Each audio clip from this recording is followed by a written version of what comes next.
And we are back with Mr. Chris Kontos, and we were just having such a great reminiscing time about the days in Ruthie's Inn. How fun that was. What a blessing. We could sit here now all day and talk about it, but we must move on. We must move on. So, I want to talk about Machine Head.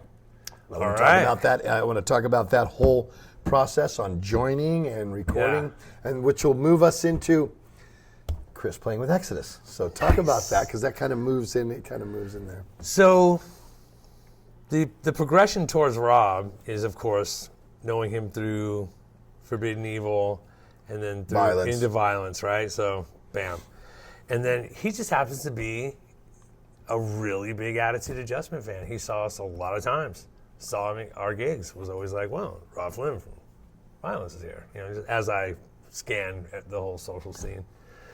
And that kind of goes into another band I was in called Grinch. And Grinch was real experimental. We had Sean Smithson from Sacrilege in the band, Ron Nichols from Christ on Parade, and Iden Bryant. And it was kind of like the budding of Neurosis. There was real lofty kind of approach to some of the music, very cinematic vibe. Some keyboards going on, lots of vocal melodies and harmonies, kind of a real left turn as to what the standard was in our scene. And Rob super loved that band. And so we started talking more at those shows. What year is this about? 91, This is right? 91 into 92. Right. Right? And then and then Rob had been coming to see our shows for years. And Violence had played with Attitude Adjustment had played with Violence, Death Angel with Stone, and so there was some of that going on already. We're talking about the crossover scene. So Rob approaches me 92, saying that he had a batch of songs, and he was going to borrow Damon Gallego's boombox because it recorded rehearsals amazingly. And he had the opportunity, he was going to go in, maybe be a replacement guitar player in Ministry. And he didn't want to send them like Violence tunes. He wanted to push this new energy that he was coming up with these songs. And he had been playing with Logan and Adam. Did you know Logan and Adam at that time? Only through kind of house parties that were going on in Emeryville. And because Adam tried out for Exodus when Robbie quit in 90. Wow. That's where I met Adam. Okay. I didn't know he had played in another band, and then then 2 years later, Machine Head him. Oh, hey, there's that guy that tried out for us. If he made it into your band, that would have been his first band. Really? Oh yeah. Logan and Adam, their first band is Machine Head. Didn't know that. Yeah. It's a trip because Logan and Adam were around at parties and shows and stuff, and then I saw him really hanging out a lot with Rob.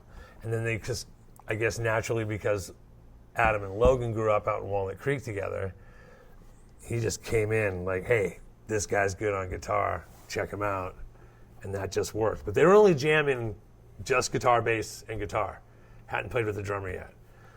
So I said, yeah, I'd be down to record with you this little batch of songs. I was already heading out to New York to go out there for the CMJs to push Verbal Abuse and Grinch demos at the industry out of the backpack. Here, check this out.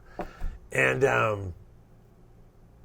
I learned that first batch of songs, and they really hadn't had a drummer express his reaction or feel.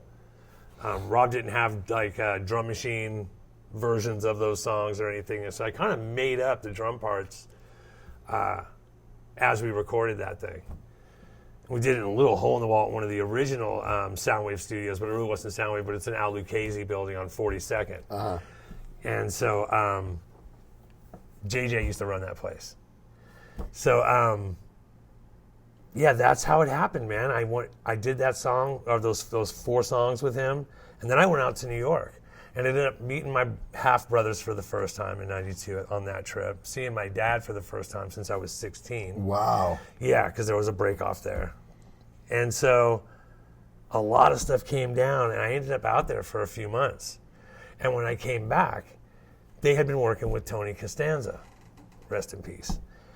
And they had progressed into more songs, had a batch, and there was maybe a couple more to write to really, I think, for Rob to be satisfied with that 14-song mark, 12 songs, a record's worth of music. And I started hanging out with him because it was Joey Houston, who I knew from way back, working with Rob. Rob was super motivated and driven. I was like, yeah, finally somebody I think is as motivated and business savvy and ready to be has an agenda industry, and wants to be in the record industry, not just around town. So they asked me if I would be down to join, and I did. So did he ever try out for ministry, I guess? Or did he ever know? I don't think he did. I don't think he may have submitted that to ministry, but I'm not sure. I wouldn't want to say, yeah, he did, because I'm not exactly sure if he did. But he was so driven anyways, that would have been a jump off. Yes. You know what I mean? We're lucky that didn't happen, actually, because Machine Head probably wouldn't have happened. Or maybe later, he was so driven that maybe under the, the weight of being in ministry, Rob had to be, see, herein lies the situation between me and Rob back then. It's two rams on a mountain. We had both cultivated the bands that we were in, or the bands that we were in were being cultivated in an upward trajectory. Sure. Right? So we were two guys going, okay, and then there's the top of a hill, and it's a conk, conk, conk, your way, my way, highway, and then I didn't wrap my head around it's Rob's vision, it's Rob's band. Uh-huh. I wasn't calibrated then. No, you wanted it to be a band like you had been with before. It's everybody's. Yeah. That's kind of maybe bred more into in the punk rock scene a little bit more. Is that it's a little bit more politically sound, and I just hadn't been in a band with an unadulterated leader, visionary, songwriter, lyricist. With all respect, but just unable to calibrate it at 24. Sure. So we imploded. And that's the whole Machine Head end. And how it happened is probably the most known amount of news and story sharing that's out there. Well, we were all aware. We were of all course. Aware. Well, especially us because it's been reported on at nauseam. You came out with us when Exodus was on the last leg of Exodus in '93. John Tempesta was our drummer at the time. Yep. And John had left to go join Testament at the time. Yep. And so it was kind of towards the end. It was the end of the Force of Habit touring cycle. Yeah. It was actually the end of the Exodus initial cycle. Obviously, we came back again, but But we didn't have a drummer, and they had a couple of tours to do. We had one there was a 2-day shows with Motorhead. In Argentina. And Chris came out and played drums. A couple local shows. Yeah, there was a couple locals. Cactus Club. That's right, Cactus Club. And we played one other. It was one in San Francisco, right? I thought we did one at I can't remember right now. DNA, maybe? No, DNA wasn't there yet. No, I can't remember either. But Chris played a couple of shows. And it was also supposed to be Japan. Yes, yeah. Yeah. Yeah, because Gannon played Japan. Right. Yeah, I don't remember what happened there. Anyway, what did happen there? Why did we fire you? Are we going to go there? We can. Yeah. So, Tony Isabella was your manager at that time. Right? And my buddy, who I brought as my drum tech, who was just at that time pretty much my crimey. He was my boy. We did a lot of crazy stuff together. And basically, I brought him down as my drum tech, but it wasn't. He was just my homie, and I just showed him what to do real quick, And Tony ended up using his credit card because you guys were so deep in it. Oh yeah, we were right. We were deep. So she needed to float the rental of the vehicles to get everybody's gig to do the load up to send out to pack into whatever cargo we used to get down to Argentina. Okay, I didn't even know this. Right? So she puts the whole Monty of the rent a big U-Haul truck. It's a multiple day rental because it's got to drive here, pick up this stuff, go here, pick up that stuff, go to Guitar Center, all this stuff, right? So when we leave, she's supposed to have it returned. It stayed parked at the studio until we got back 3 days later from Argentina. Oh, my. Yeah. Gee, what did that run? It was huge. Oh, my. So this is the crazy part of it. I did not know that. Yeah, so we go down there and we play. Remember, this was great. Flying down to Argentina. We were on the same plane with Motorhead. It was great. But nobody figured it out until I woke up. We got on the plane. They were in first class. We weren't. Yeah, no, we were in roach coach, going roach class. I don't think I had a seat. All the way. I didn't have a seat. You're on the floor by a little air tank. Yeah. So funny. Here's a cracker. So I remember you guys were wide awake on the plane. Why was that? I have no idea. The coffee. Yeah, sure, it was coffee. It was definitely coffee. And this is when you can smoke on planes. Coffee. Right? This is when you can smoke on planes. So it's just a fog, just eye level fog. And everybody's trying to sleep, and you guys are all talking to Ricky standing on the seat practically. Yeah, it was awesome. And I get up, and I'm like, I get hit with a pillow or something. Wake up! It bounces onto some poor That's how we did it. businessman, right? God, we would get in so much trouble we were awful on planes. So I go, let's go see Motorhead. And everybody's like, what? I'm all, let's go see Motorhead. And we all pile down the aisle to first class and throw back. And the funniest shit ever, dude, and first class used to be small. You know what I mean? It was pretty, unless you were on a plane that had the upstairs. But it used to be pretty small, maybe like 10 seats aside or something. 10 rows about. Yeah, maybe, right? First 1 to 10. It was a whole stack of Japanese businessmen and fucking Motorhead and crew on the other side, dude. It was I wish I could have a painting of that. Didn't we get tossed out because we weren't supposed to be up there? We all sat down on the armchairs of the poor Japanese businessmen. Yeah. We're like on the armrests of their shit, leaning, talking to them. They're getting fries and hamburgers. Yeah. We're all, wow. They got a crack. I think the cracker rolled under the seat that you were laying in, Zet. They fed you tonight. Yeah, they were splitting peanuts. So that was hilarious. And that whole tour was awesome. It was fun. It was great. I mean, we were driving around in vans, going to those VIP lounges. That was great. Just the wacky hijinks that ensued. Just wacky hijinks. Oh, totally. Okay, well. And Lemmy was so into it, too. That was cool. Because it's 93 and he was hung out with us. I've got to tell this story. Of course I do. And me and Rick bought Crank off of Lemmy. Remember? I do remember. He broke out a dinner plate. No. Well, that was after. We fucking went and we were at the venue because we had the sound check. Yeah, and I think you guys went back, but me and Rick stayed there, and Lemmy was in his dressing room. Right. So we knew he had Crank. Oh, yeah. Because he was just going, and Rick goes, let's ask Lemmy for some Zetro. Go ask him. He said, you ask him. We were doing that. I'm not going to like it. He liked it, the whole bikey thing. So yeah. I walk up to him and Lemmy, hey, bro, think you could sell me and Rick some of your whiz? Because they called it whiz. Yeah. I mean, he's all, I didn't know you guys did this stuff. I thought you did that classic cocaine shit. Yeah. And I was like, no, we like Craig. We're like you have to get wired. Biker he fucking pulls out this. He's got it in his jacket. He cut it down in a patch. Into the seam. In a patch.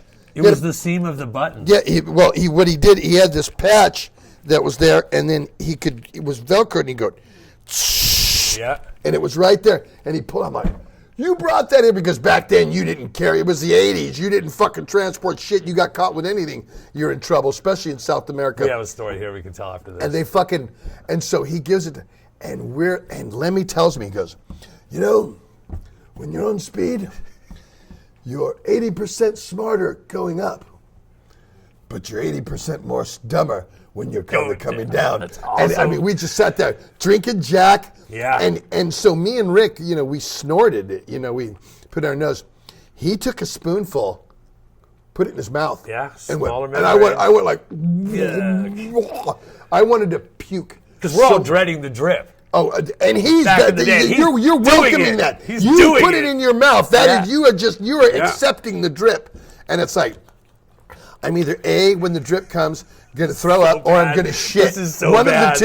One of the two, because that's what it makes you fucking do. And so it's like, it was just like one of those things where, and we sat there for 5 hours in Motorhead's dressing room. Yeah.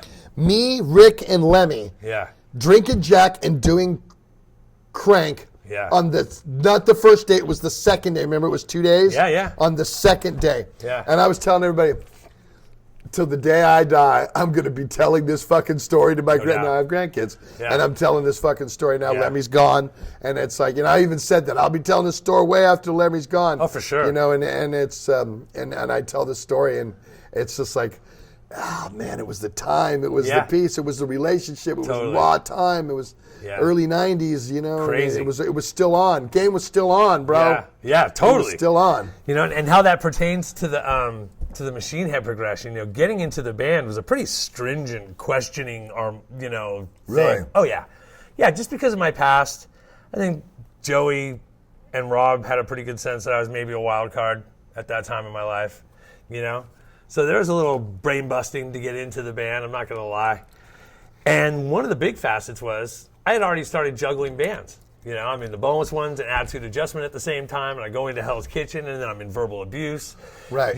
So like things are like cross-lapping, and I think they wanted single, priority line and focus on what they're about to, go into. Through the history, now that's the truth. Oh yeah, That's yeah, the truth. yeah. And there it is. It speaks for itself.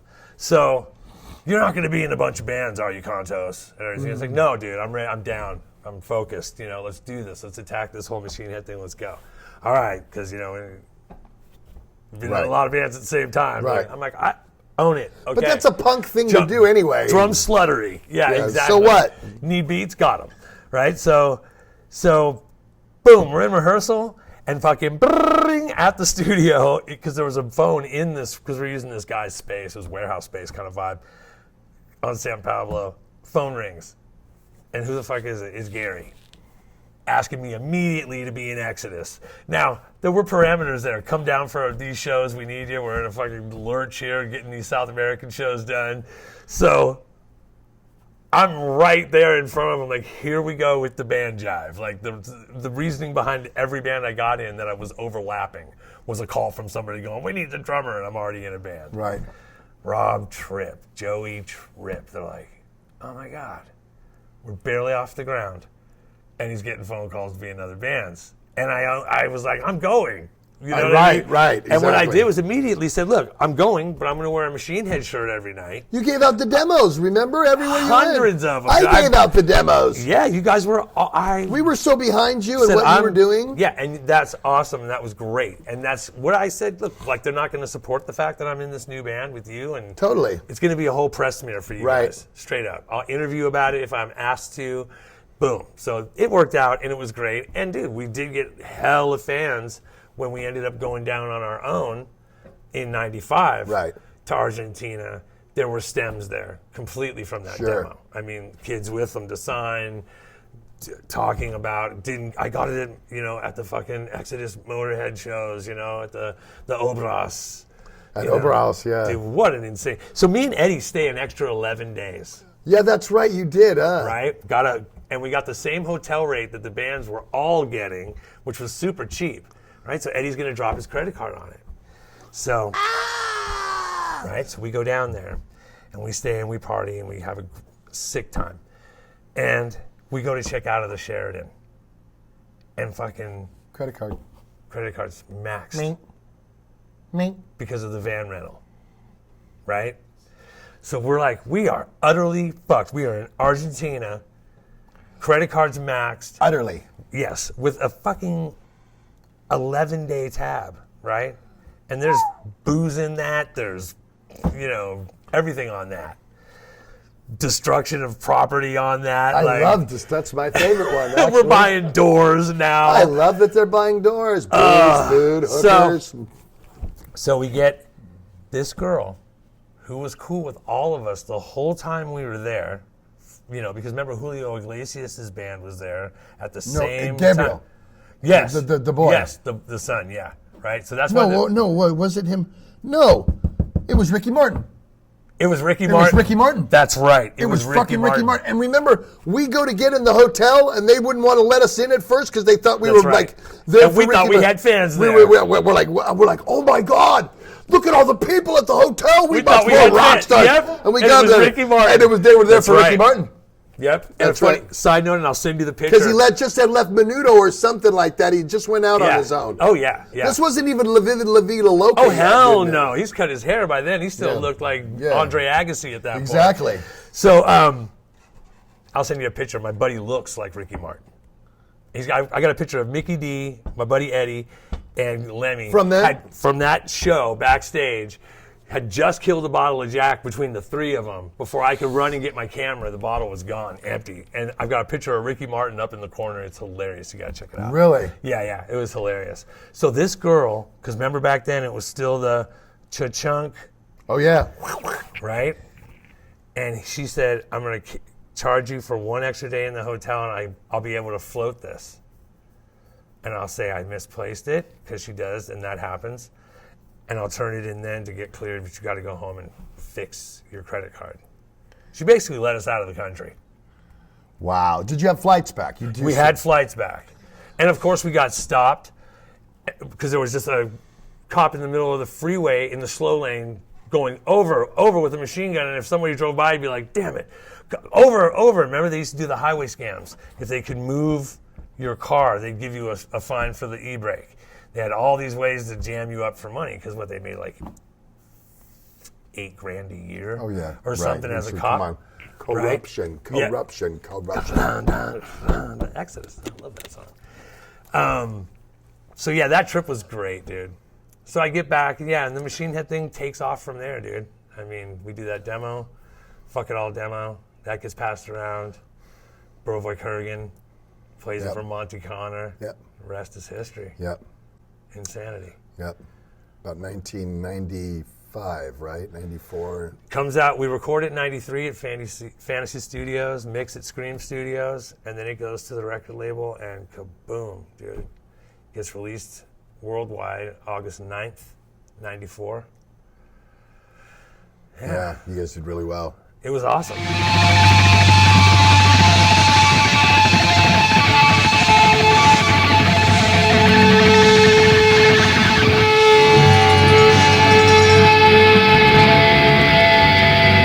Dynamo.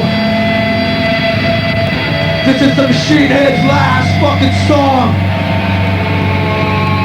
We want to watch this whole fucking floor explode. Let's do it.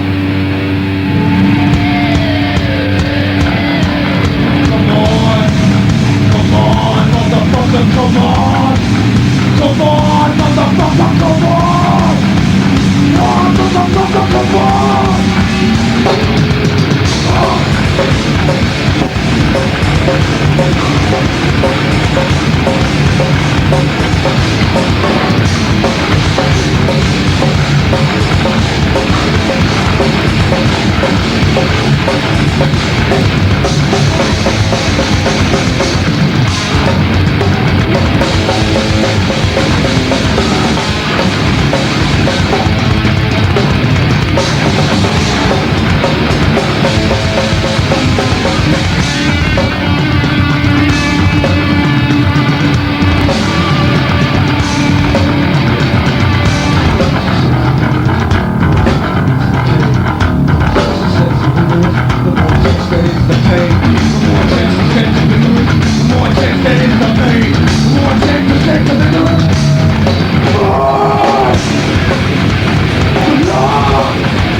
Fucking all!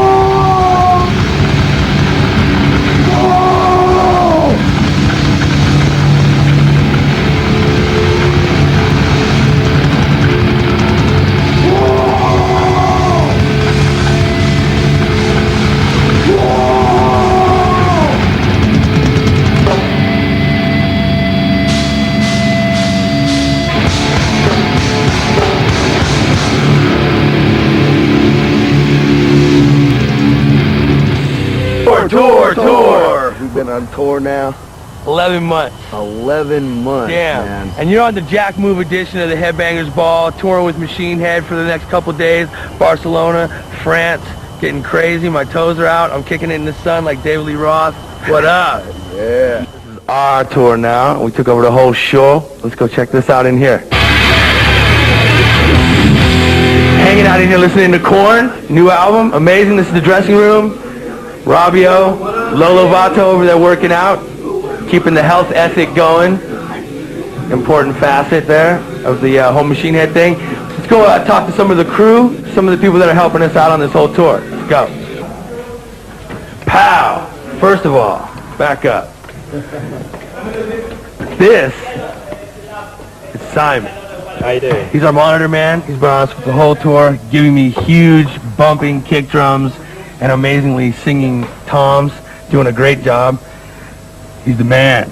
John Hall is our sound man. Hello. Making us sound painful, rocking people's guts and ribs apart. Sounds very loud, very horrible. Loud and horrible. Amazing sound man. He's been helping us out for 2 tours now, and it's worked out tremendously. My boy. That's not what you said last night, Chris. Is that what? That's not what you said last night. Anyway, and John, I want to ask you what the biggest problem mixing our sound from the fluctuating size venues, from big hall to small hall every night, and dealing with local production and stuff like that. Well, the problem is in Spain and Italy, like we've been experiencing, is mains fluctuating. We've had a problem today with the mains. On the whole, it's been fine. We've been having good productions, like in England and Germany. We're carrying our own production, so we don't have a problem there, do we, Chris? Back here behind my kit, this is the snare drum I'm using now. This is a Dangerous Aqua Tree drum company from Chicago. It's a 30-pounder solid cast iron snare that I'm using. And I've also developed something because of these hideous calluses that I've developed after 9 months here. I've picked up the same stick configuration that Paul Bostaff's using from Slayer with this Beto tape company and Beto gloves. And these are the gloves right here. They're suede on the palm, and mixed with the gauze tape feel of these, I've not copped any more blisters on this tour, luckily. And the blisters can get really bad because they get dry and then they crack, and it's just blood everywhere, and it gets very ugly. So that's Charlene. How long more were you in the band after that? I was in Chris? the band till the end of '95, because from that 3-year run, it was apparent once we got on the road, we had some different energy, some different approaches, and it was becoming apparent pretty quick this wasn't going to work out. Right. And there was no, I don't think people were ready for, like, go talk about it, get a therapist or whatever, because hindsight makes you wish you had the insight, because I think if we wouldn't have broke up, I think the band would be 10 times bigger than they are now. If we were able to stay original member and brand it like that. I agree with that with the band that I'm in as well. Sure. We didn't stay the continuity. I mean, we went through 3 singers, 2 drummers, you know what I mean? Yeah. 2 bass players. Yeah. This kid, 2 guitar players. I mean, and right when you thought the Member lineup changes a savage. right when you thought the lineup was solid, somebody else came in. I mean, I left, Rick left, and Tom left all at one time. Well, you know, it was like in 2004, by the time Shovelhead Kill Machine came out, the only ones that were in Exodus was Gary and Jack. Yeah. You know, it was Lee and Rob. And the second bass player. And Bostaff. Yeah. So it was like, you know, the continuity of lineup, even though it's still Exodus, it wasn't like, I agree with that. I've always agreed with if you keep your solid lineup, and nobody can. Barring death. Yeah, right. Nobody really can. It's just hard to do. But can you juggle the personalities right, and all that platonic goddamn marriage that it is? It sure, it is. You know what I mean? I think as we've gotten older, we've learned to, you know how to take each other, and it's very much a give and take, and you respect each other's space hopefully you can madly. Get to that point. Yeah. If you, especially now, that's how we Yeah. are. We totally, and we know that. Yeah. And I think you don't get to know that right away. You have to learn that. Oh, and yeah. you have to, like, fuck this guy, fuck you. You know what I mean? It's Yeah. like you have to learn. It's not really fuck you. It's like, okay, that's the what last you think. stage of School of Hard Knocks. Yeah, definitely. And It's now actually we're the older, master's course. much older, and it's just a given. It's clockwork. I don't even think twice about it. You know what I mean? It's like I know how to act. I know what not to. The way that Zetro used to be back then, because I used to be, no way, but no, fuck that, no. Towards now, I'd be like, okay, is that how they want it? Okay. Yeah, and you have to but learn how to do that. Oh, you have to. If you don't, I had to you'll be implode taught your because band. I came from a very vocal Portuguese family. No, you. Yeah. So I wasn't the type that would just be okay. I was the first one going, no, you. Yeah. Fuck you, fuck you, fuck me, fuck you. You know what I mean? And that's kind of how. And I had to learn. I had to learn that. I big time. really had to learn to be like, yeah. Nah, you know what I Yeah. mean? I ain't going there. Yeah, You definitely know your battles and stuff like that. totally. Pretty wild. Totally. I mean, band shuffling around is how I end up in Testament, you know? Yeah, let's talk about that. I walked into like a small hornet's nest, basically, Band was on relationship. I think that whole era that you were in the band at that time we were all having relationship problems. Oh, yeah. All of us. Oh, yeah, but as an entity, Yes. as went out with James. James was quickly out of the band. Now no shredder. And then, with Greggy, it just was imploding. And there was resentment and there was self-sabotage. Sure. And there was every little weird thing going on between the three of them that I was just kind of polarized by. I just was being pushed back from it. I didn't know anything about their history. Or their karma amongst each other. Or At all. Their candor, their banter, all of that. Yeah. That makes sense. Yeah. But it was awesome playing with Greggy, and that lineup was cool. We primarily did the low record. Right. And then just a handful of the hits, And, it just got weird. It was it was so weird that we were trying out Eric. At one point, it was just because Greggy split out of the studio, just walked out one day, never to be seen again for a while. And when that happened, there was myself, Chuck, and Eric. No bass player, no shredder. Eric McIntyre from Attitude Adjustment, because he's a phenomenal player, came down and auditioned. And I just said, and I get flack for this, but I own it. I said, dude, I think there's a very high chance that the band can become a nostalgia act at this moment. And then if it doesn't set its fangs in with the brand and the way Testament is perceived by the fans, because that's what we're doing, is taking hard-earned entertainment dollar from people, maybe there should be a change in the band. Maybe you guys should become more hardened and a little bit more street savage metal kind of vibe. Because look, they're already wearing like, Ben Davis stuff and wallet chains and wraparound shades and hair starting to get braided sometimes. And, Eric Peterson in big-ass baggies instead of skin-tight stretch jeans with big shoes.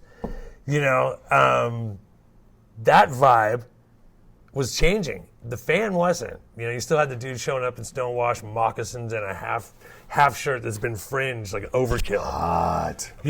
So. Yes, I do. So it was like this parallel. I said they should be called Dog-Faced Gods, or something. And I think we kind of talked it through, and maybe Chuck wrapped it around his head faster than maybe it should have been, and I think said something in the press about we're changing our name or whatever, but it was just not working. All of a sudden, I didn't feel like I was moving forward with the band, and I think in the end, they just thought I was trying to... This is 97? 96. 96. Yeah. End of 95 into 96. So it was a weird moment to be in Testament. Right. Now, did I have a blast in the band? Of course. Sure. Do I love those guys? Of course. Of course. I mean, they're awesome. Yeah, But right. it was a very, very trippy transitional time for the band. Yeah, very trippy. But I do cherish my time in Testament for sure. Got to record a cover song with them. That Priest thing on the Priest tribute. That was cool. Good for you. That's good times in Testament, man. That is good. We're going to take a break with Chris Kontos. We're going to come back for the final segment with him, and we're going to get into what he's been doing since then, what he's doing now, and other things when we come back. Nice. Like to send a birthday greeting or a meeting or an encouragement or any kind of thing to someone from me? Go to cameo.com, search me. You can book me and I do all that kind of stuff. Say you want to send somebody a special congratulation, or it's their birthday, or they just got married or had a kid, and what a cool way is to have Zetro congratulate them or say something to them, some words of encouragement, any of that kind of stuff. Go to cameo.com and book me today.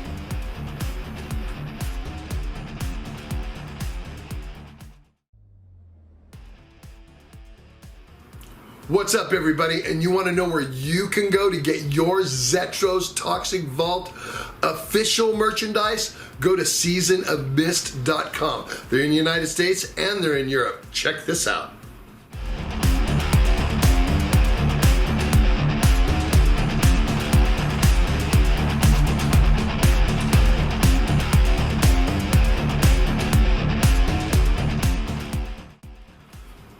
Pretty killer, huh? Go to seasonofmist.com and get your Zetro's Toxic Vault stuff today. All different types of sizes, all different types of shirts, all different types of prints that you can have them on, put on custom your way. So go to seasonofmist.com today.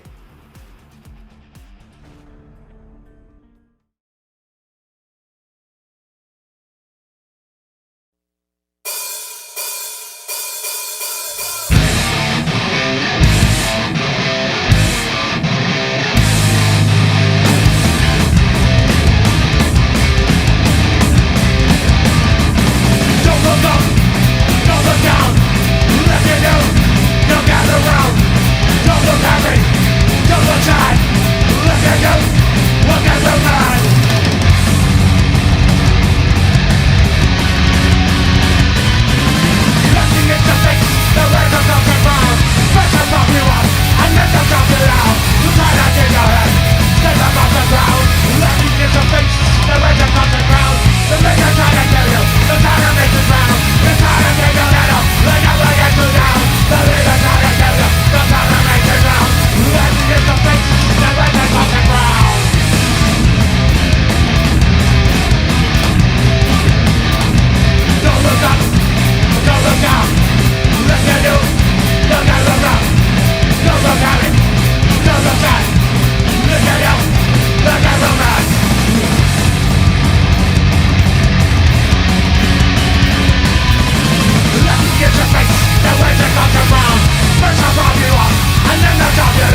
are back with Mr. Chris Kontos, and we are going to be ending it with him and talking about what he's been doing lately and things going on now and all the fun stuff as we've gotten a little older in life and stuff. Because it was great talking about the history, and we're still making history right now. Yeah, man. This is history right here, so we're still making history. So, what do you got going? I know you're doing Boneless Ones again. Yes. Let's talk about that. I actually listened to Skate with the Devil on the way out here today. Nice. And I was like, wow. Nice. I forgot, because, I mean, I'm always thinking Boneless Ones, they're punk, but it's not all that punk. I would say it's crossover, but it's more metal than it is. I would say the vocals are very punk, very much so. And there's some changes in there that I feel that way. But I think a lot of the rhythms and a lot of the music itself is very metal.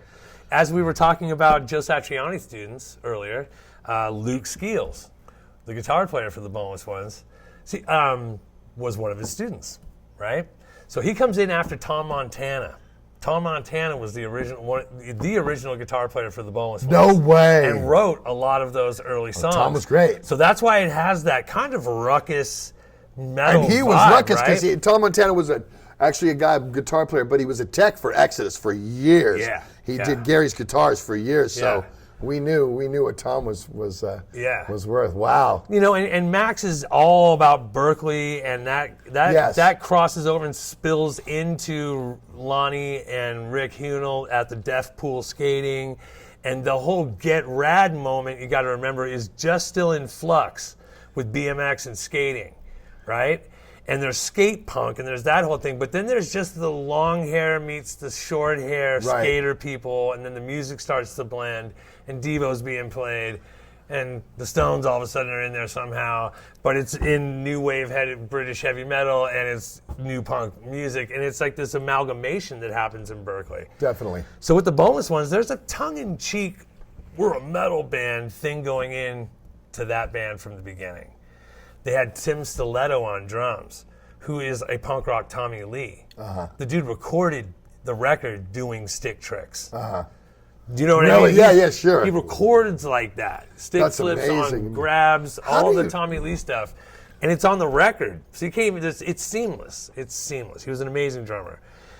And then, you know, Max has got this weird stage presence, you know, going on, and he always did.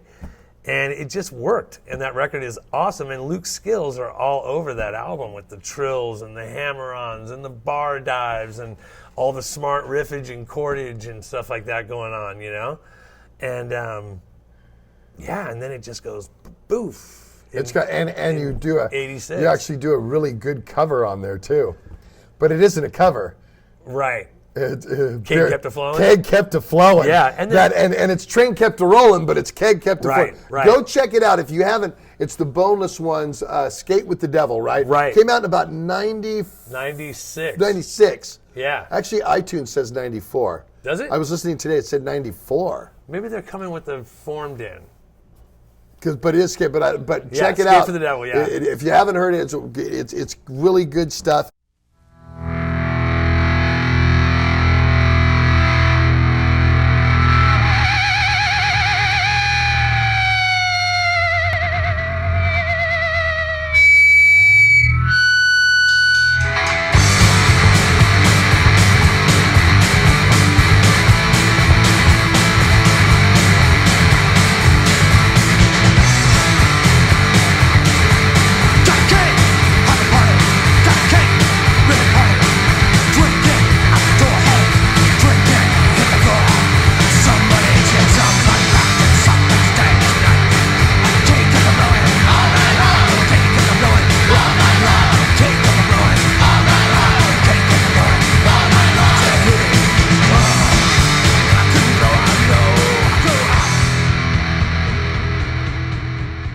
They got relicensed on Beer City Records recently. Oh, yeah. On vinyl only. Now, are we writing new Boneless Ones and we're going to try to record new music? So. Well, something great happened to the band, actually. We struggled through a couple guitar players. I was not going to go into that, but we just did. And it just didn't work out. And it was basically because of Luke's playing. There was the Randy Rhoads kind of fills between riffs. There was the Eddie Van Halen tweaks and moves between the riffs. And that wasn't happening. It just was, maybe those guys were more of either a punk rock, too bluesy. Right. Right? So there wasn't this thing happening. And that's when I reached out to Craig. Because we muscled through the time that we were searching for a guitar player. We really did. We kept the morale high, kept motivated and inspired by what we were wanting to do. So I reached out to Craig with Zetro. And he was like, yes, dude. Yes. I want to do something this carefree, this just grip it and rip it, pick one tone, throw up a wah pedal if you need one, and go. You know, not overthinking it, staying on brand, you know. And he's written a batch of kick-ass songs for the band already. And we. So what's the lineup right now? So it's myself, Max Fox, the original singer, Troy Takaki on bass, and Craig Zetro. Craig on guitar. Yeah. How fun is that? It's awesome. And dude. again, you're playing with another one like we were speaking, and we speak off camera a lot. Yeah. And one of our boys, people that are our friends, that people that you know. So there's a comfort zone in playing with people at that level. And they know what to expect from you. Yeah. And you know what to expect from them. Totally. Well, I've said it before. Craig is the greatest guitar player I've ever played with. I've never played with somebody with so much flavor, ingenuity.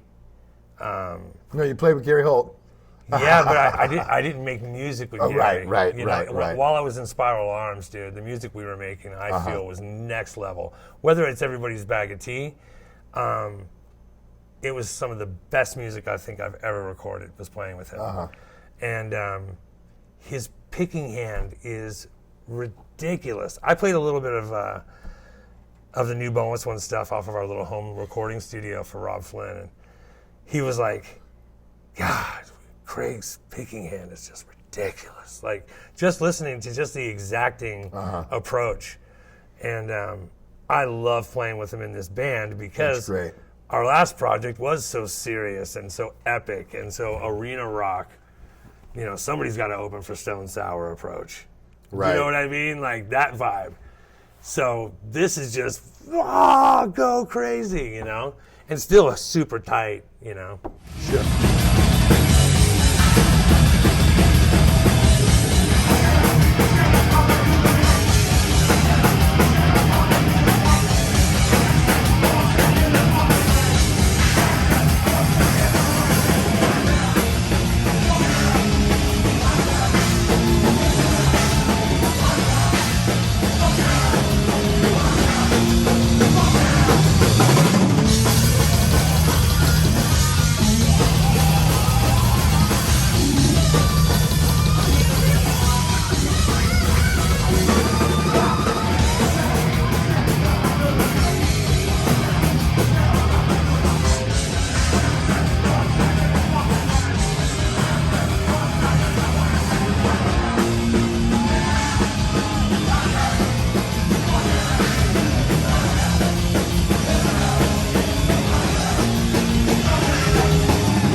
So we played our first show the other night.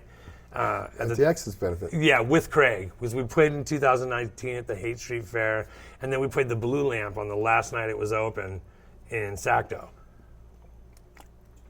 So it was awesome. The Tom Hunting benefit, dude. So let's talk about that a little bit, because I didn't get to attend the Tom Hunting benefit. I actually had an AC/DC show that night that I had booked like way before they booked that.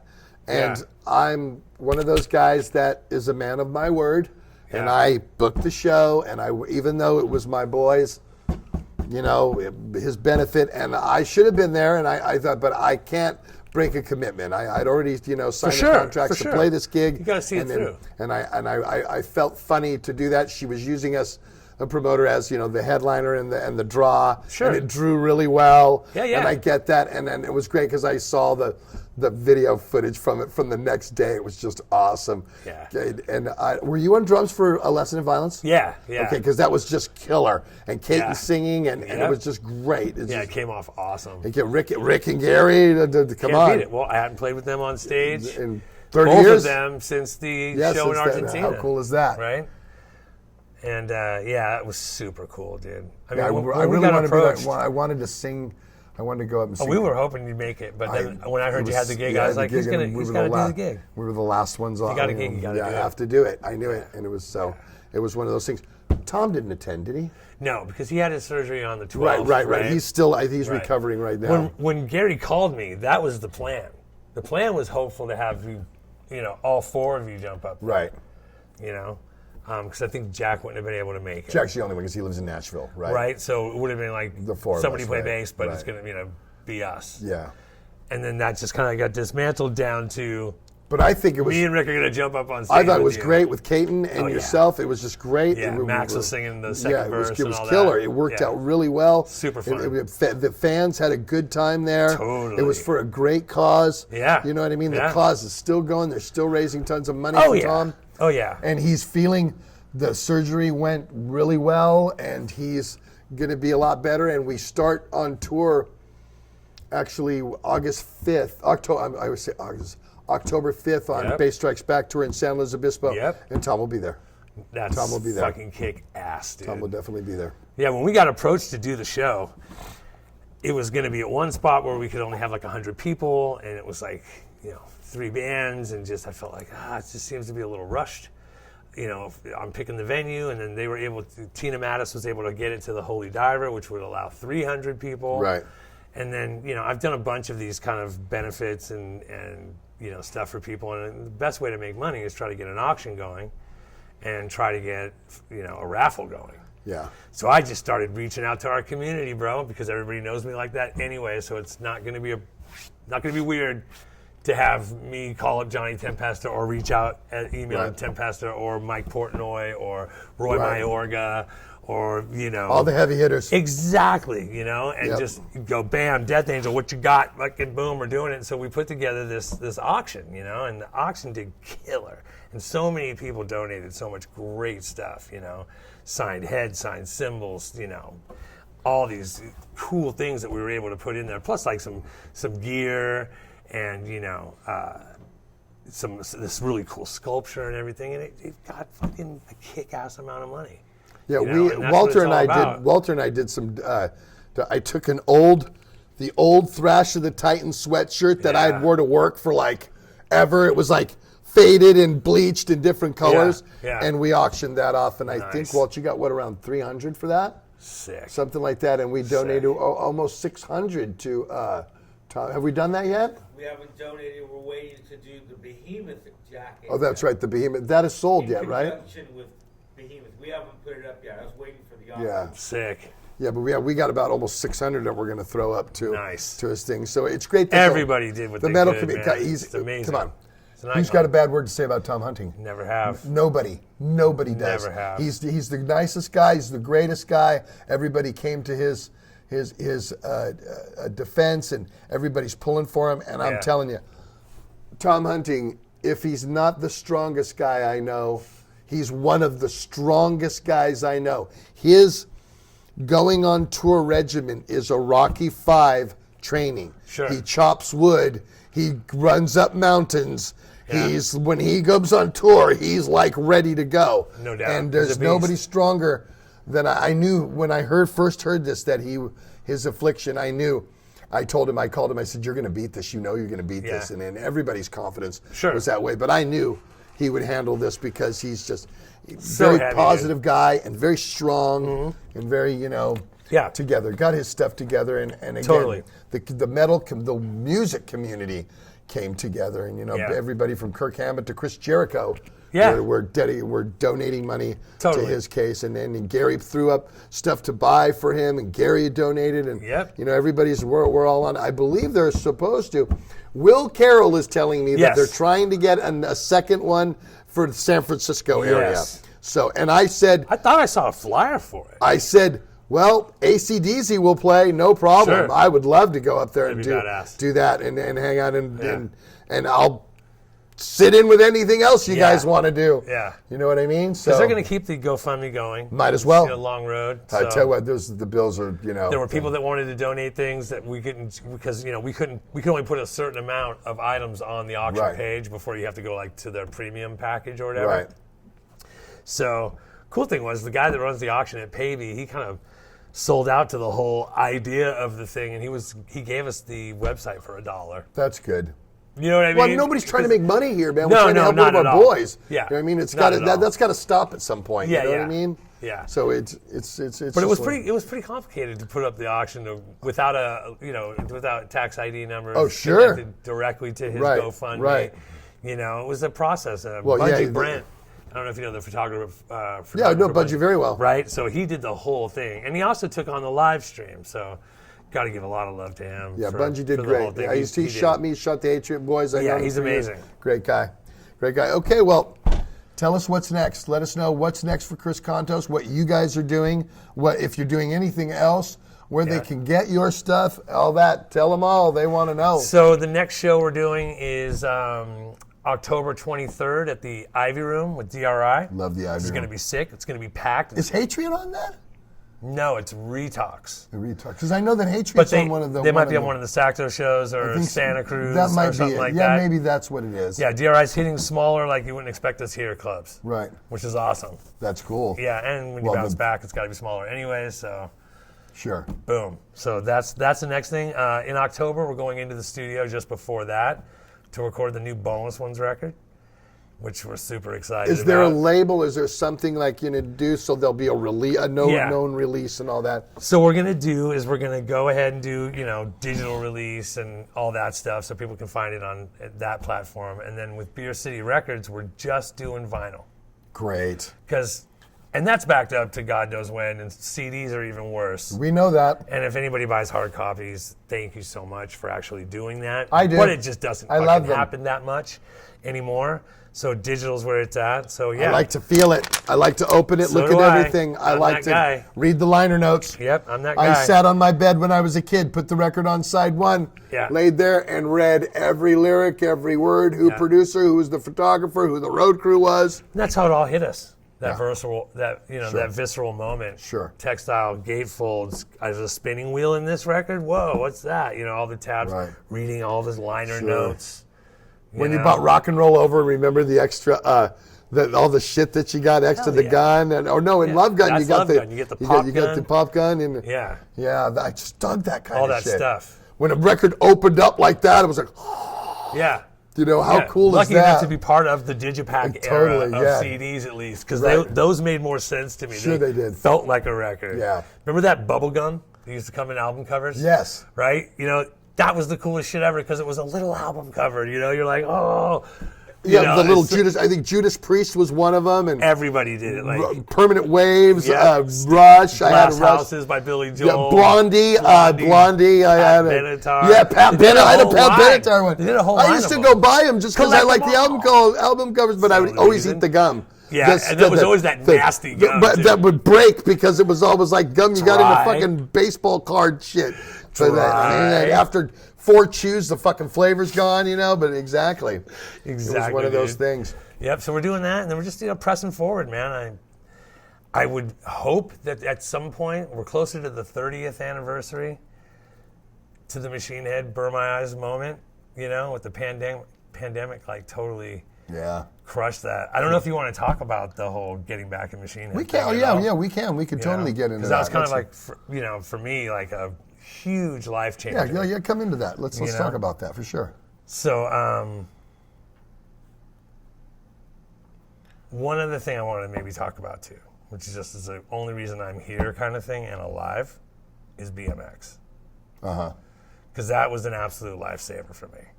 Bicycle motocross. Oh yeah. I did that as a kid. The 2012 to 2013 moment, I'm like 338 pounds. I'm partying harder than I ever had before in my life. Desperately seeking my way out of the music industry. Totally disillusioned by the entire process, the juggling of personalities. Oh, yeah. No break, delegating, assimilating, Desensitized, desensitized, bro. Desensitized. wreck. We've all hit that in this business at some point. Yeah, and then at that point, what happens is I start to, since 92, because I came out of Machine Head with this really trippy illness with these impacted spit glands. My submandible and sublingual spit glands started getting impacted because, you can gleek out of your tongue. Yes. You have 6 ports, but the 2 biggest ones are under your tongue. My left side was an open valve. So you generally like that is...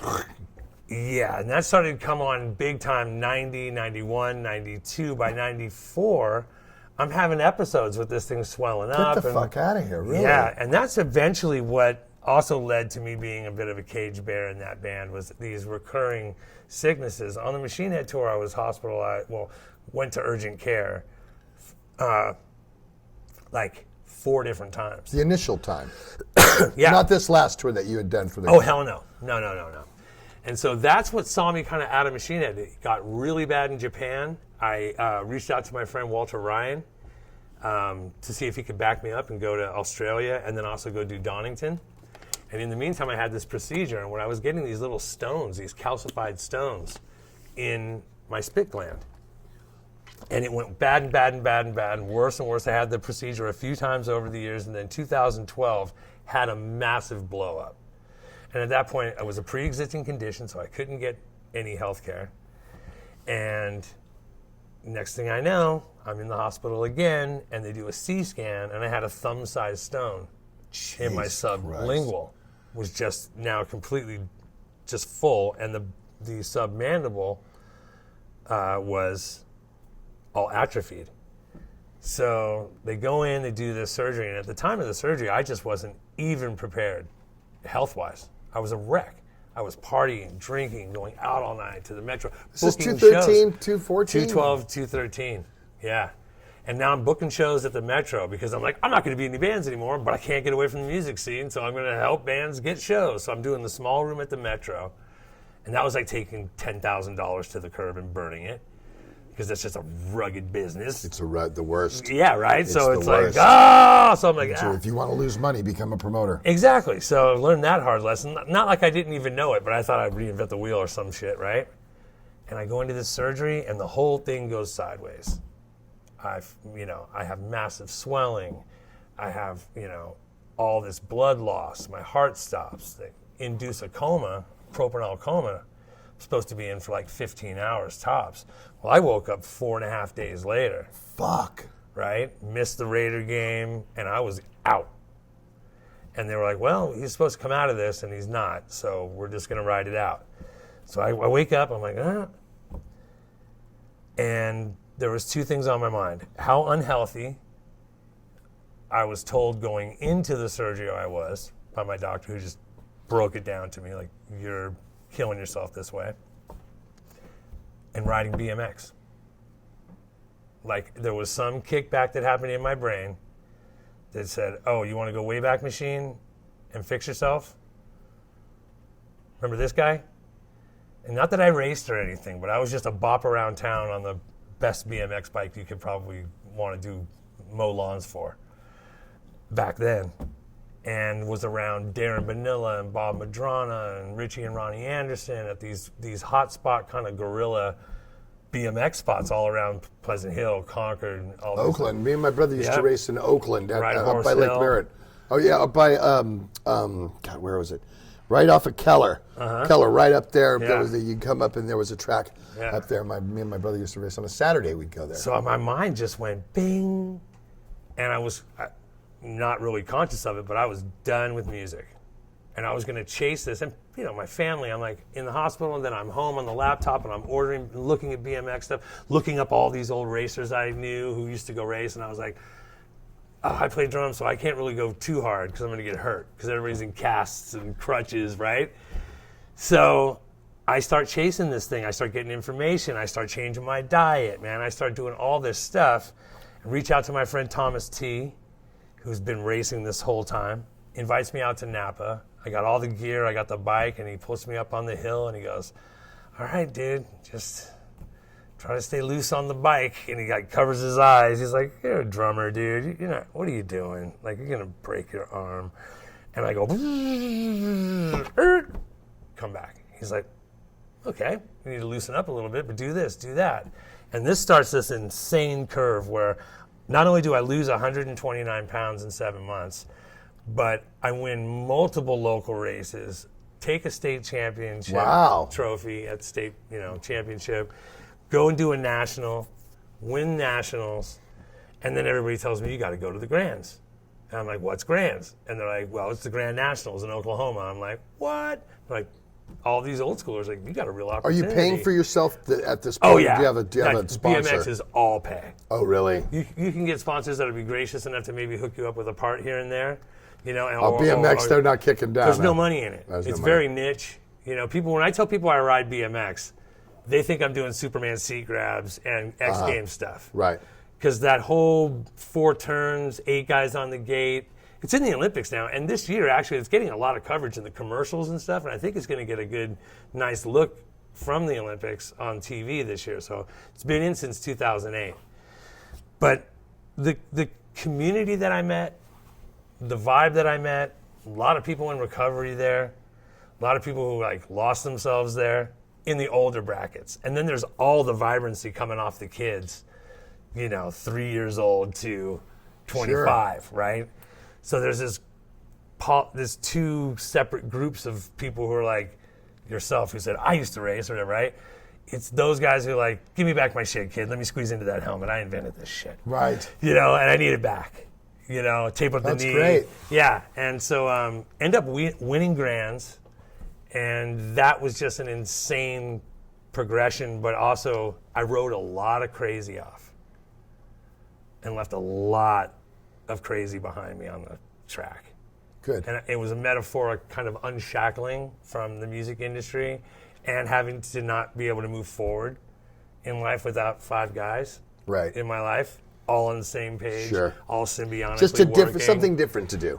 Big time. Because it was at critical mass. I was at a bad position health-wise and mentally from it all, right? So the 5-year pullback off of music was a recalibration. And when Phil and Dave left Machine Head, my social blew up, my email blew up, my phone blew up. They just quit the band. You're going to get a call, right? And I'm like, I don't know if I'm going to get a call, but I knew I was going to get a call. And when Rob called and Joey called, interested if I'd have a sit down and talk to them about not only clearing space between each other and getting rid of a lot of the negativity that has always existed between us, but potentially go on this 25 anniversary tour of Burn My Eyes. Right, Burn My Eyes. And I held the phone away from my head and I said, bye-bye BMX to Gwen. And then I was like, sure, I'd be down to come talk to you, And we had an amazing talk at Yoshi's. Went down there and spent like 4.5 hours chopping it up. We got a lot of the old beef and struggle and hurt out, which was cathartic as fuck, And then we just went on this amazing, cool adventure where... It's over with now, though, right? You're not doing it any more of it? Or did the pandemic stop it? I learned a long time ago to say never. Right. We were in the middle of the tour, basically. We still had a second leg of the States, a second leg of Europe to do, Australia, New Zealand, Japan, Russia. So the pandemic, crushed it. We all got really sick on the road. And our tour manager went home and got completely verified. But February 1st through the 8th on tour, myself, we were all in New York City on the 1st, 2nd, and 3rd. A bunch of us got super sick, sicker than I've ever been in my life. COVID sick, or you didn't know at this point? I had every because I can't say that I was tested positive because it was still impossible to even get an antibody test. We all tried to get tested, and they're like, if you're not showing symptoms right now. I remember that. The same thing with us when we came back from Europe. We all thought we had tour AIDS, bro. You know? We're like, got the tour AIDS. Oh, fuck, this sucks, you know? And then it went on, and then it got worse. And the fever, the headaches, the elephant on my chest, the non-productive cough with lack of oxygen that then all of a sudden becomes insanely productive and produced half pint glasses of fucking mucus out of my lungs. To the point where I'd say I was afraid to go to sleep because I thought I was going to aspirate my own mucus. Right. These mouthfuls were so insane. You know, the awful guts, the joint pain, foggy. And dude, Rob was insanely sick. You know, some of us were going to urgent care. Some of us were trying to self-medicate out of fucking pharmacies. The fever that I broke was probably the gnarliest fever that I've ever broke in my life. And I had spinal meningitis when I was a kid. Wow. And I remember every minute of that because of the spinal tap and being told that I might lose my vision. Yeah, that's a killer. You know, and I remember those fucking headaches and that fever break. I was in tubs with ice and then out warm blanket, and, you know, so this was worse. And then one of us, our tour manager, went home and was, you know, diagnosed. So we're all like, and it all comes to be hindsight. And so that was Burley finishing that tour that sick. So Trip seeing the videos and the live streams. Rob puts down a absolute Herculean effort anyways each night. 3.5 hours Rob is up there non-stop. I challenge any metal singer to try to put that wattage and that kind of approach to their show down. Okay, that in itself. He puts the gauntlet That in down. itself is insane. That is in itself is insane. But let me put this to you this way, and you can answer me honestly. Do you think you could handle 3 hours of Exodus? Do you think you could handle 3 hours of Exodus? Because Exodus don't bring you down. Oh no, we're talking about we don't have no. No, I hear you. There's none of that. No, I hear you. It's That's a sprint. That's a sprint. Same thing with Slayer. Are you sprinting? You gonna be able to handle 3 hours of Slayer? You can't. Nobody can. To me, the type of music that I play, sure, we're good for 100 hour 20, 90 minutes. That's it. It's all about proper dosage. That's the way. Right? Because at some point in the set, you guys bring the crowd down. You're not doing everything. Isn't there an acoustical point? No, there's not an acoustic point. Well, he comes out and does kind of talks to the crowd and stuff for just in a moment. But yeah, different pace, different course being run, all that. I still say the ampage and wattage that he puts out, even in the mellow stuff, because it gets mellow, it's always hard. And it's always played to full ability, right? So we're talking about a sprint. Well, I'm not saying about his effort. No, I'm sure his effort's fully there. It's a sprint or a marathon kind of thing. I totally understand where you're coming from on that. But my point is to be as sick as he was on the United States, that last half of the United States leg. To do 3.5 hours. Fuck. I mean, it was amazing that he pulled that off. I give much props to him, and it showed me a lot about his desire and drive. So we don't know if you're going to return with that yet. We are not I never quite say sure. Never now. We're not sure you're going to. It could possibly, after this all clears up, there could be a continuance of it. Yeah, I like to look at So stay tuned, everybody. There could be a continuance of it. Yeah, I don't know.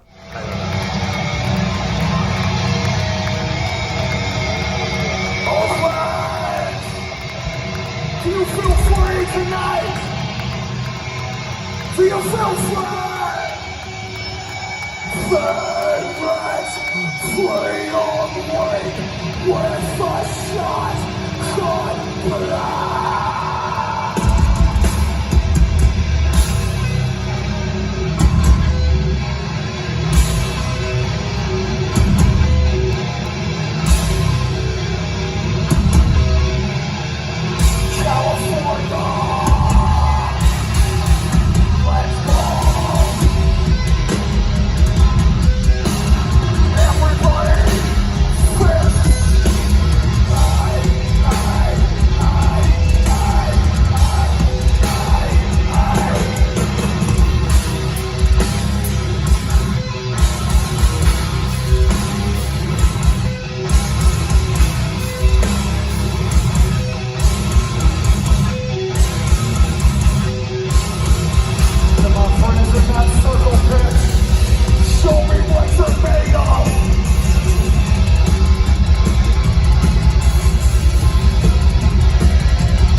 So Machine Head played their last show in Oakland. Just talk about that.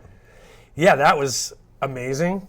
It was a lot of pressure leading up to the show because it's hometown, and we knew everybody was going to be there, and we're going to be under the, hopeful eyes of everyone. Everybody. Come on, hometown, come on, do it. So that was amazing, dude. And we were just kind of wore out, but very excited. I think we all dug down deep and did the best we could and performed as best we could. We're super stoked that the live stream worked because, we weren't able to get the kind of broadband we needed at all the venues that we wanted to stream from, actually. Because some people still had freaking dial-up. It was crazy. And they do. Yeah, and they do, So we were great and very blessed to be able to get that show on. That's awesome. Yeah, dude, I had a great time doing on that tour, dude. Everybody was so cool and it was so much fun, and that crew and that production. We had pyro, full-blown pyro in Europe. We weren't allowed to do it here. Yeah, you never can do it. Yeah, so we had. Yeah, it is, and it's super expensive. And, it's super expensive, and you'll bring it on with you and use it in 5 of the 31 shows. It's not worth it. It's not worth dragging it around. No. But the time was great. The energy was great. Playing with Rob again, meeting Jared, and being back on stage with Logan. It was amazing.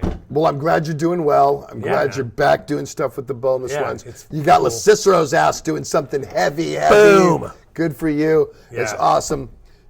Great having you in here. This has been an awesome conversation, not an interview. Yeah, no doubt. You guys know that. No doubt. All of they're not interviews, they're conversations. So when I interrupt and you guys complain, too fucking bad. It's my show, and that's what I deal with it. You should see it. I mean, me and Walter did a whole episode on viewers' comments of people just bitching and moaning at me for talking over this guy or that guy, great. And it's funny.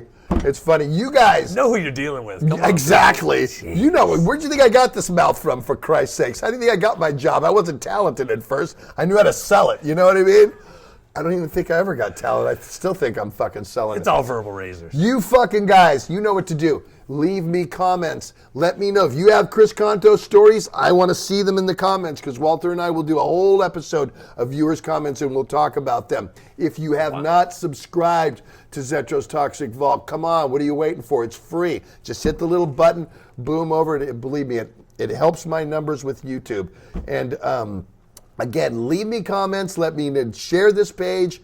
And let me know your stories with Chris. Let me know where you first saw him, or a certain time when maybe during his partying days you partied along with him, or scary or something. But believe me, we have viewers. I met Kontos one time at a show in Sacramento. We drank hella beer. I'll see it. I know for sure. Killer, that's awesome. Good having you in, dude. Thank you for having me. No problem. Good having you guys in. You guys know what to do, and we'll see you on Zetro's Toxic Vault real soon. Nice. See you soon.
has been violent.